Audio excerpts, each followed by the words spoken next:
All right, so massive news. Massive news.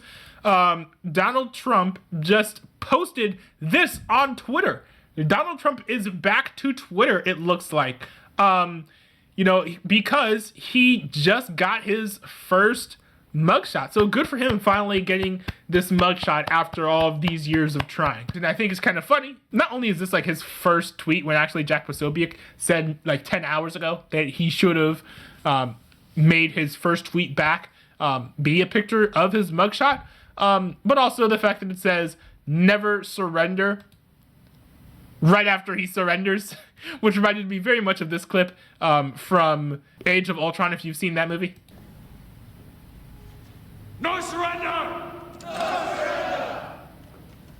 I'm going to surrender.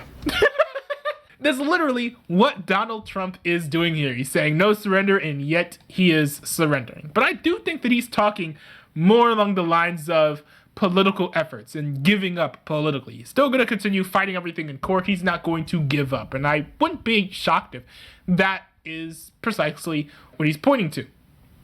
But yes, Donald Trump has been arrested. His mugshot is out, and not gonna lie, his mugshot's kind of cold. Like, I wasn't entirely sure what Donald Trump's mugshot was going to look like, because looking at a lot of mugshots that you see, sometimes they look rather calm. Sometimes they look disheveled. Sometimes they've been crying.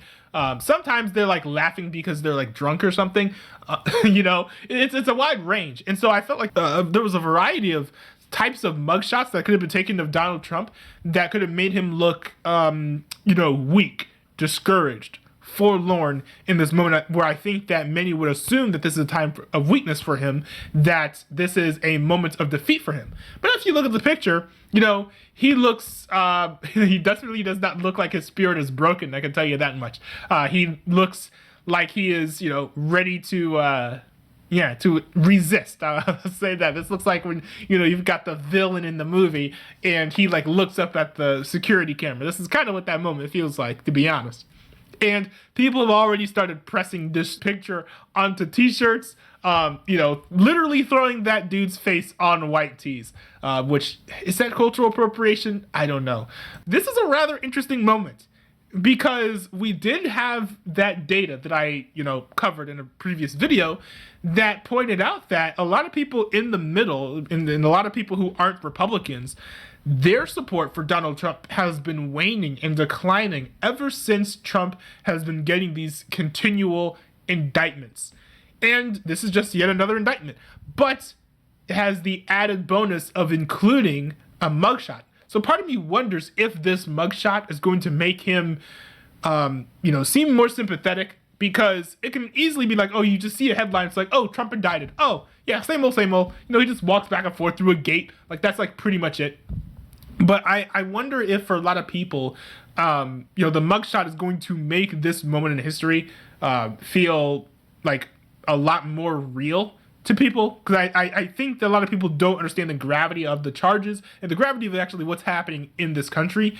And I wonder if this is actually going to make people be like, oh, this is actually serious. This is actually huge. Maybe we need to pay more attention to this, and maybe we need to treat this more seriously versus like, oh, the orange man's in jail. Especially because I think once pictures like this come out, it feels more like, oh yeah, this dude is like about to go to jail. Because usually, like, and not just like go to jail, but be convicted and sentenced to serious jail time.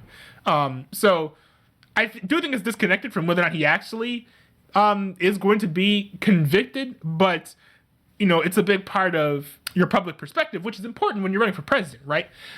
So now, again, I'm a Republican, relatively reluctant Republican, who used to support Donald Trump. I don't really support Donald Trump anymore, although I definitely wish him the best in these legal cases.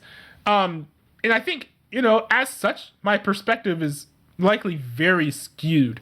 However, I would say that I think that having this mugshot is a plus. It's a plus. I think it just makes the reality of him being like politically persecuted just feel a lot more real. It's one thing to see a headline. It's another thing to see an actual mugshot. So I do think there is that factor. But also there's the factor of I'm not a moderate, right? Maybe, I guess, if you're looking at the classical side of things, I'm actually center right, almost a centrist. You know, I took the political compass poll like a year ago or so, and you know, after that quiz, I ended up being like almost dead center. But I know that the Overton window has shifted dramatically. You know, at this point, I am definitely right wing. So I'm not a current thing supporter.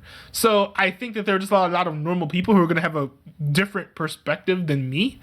So when it comes to how this will affect their opinion of him, I really don't know. And so if there are a lot of you normal people in the comments here, I would love to like hear what you guys have to say, because, you know, my opinion is my opinion, right? I'm interested in hearing your perspective, especially in light of the fact that we're in election season right now. Like, we just got off of the GOP debates, right? Which were very interesting in their own right. I might make a separate video about that. Public perspective of people who disagree with you is probably never more important than it is during election seasons, especially if you're trying to analyze and guess who's going to win and whatnot. So let me know what you guys think in the comment sections, because I'm kind of interested to hear your thoughts.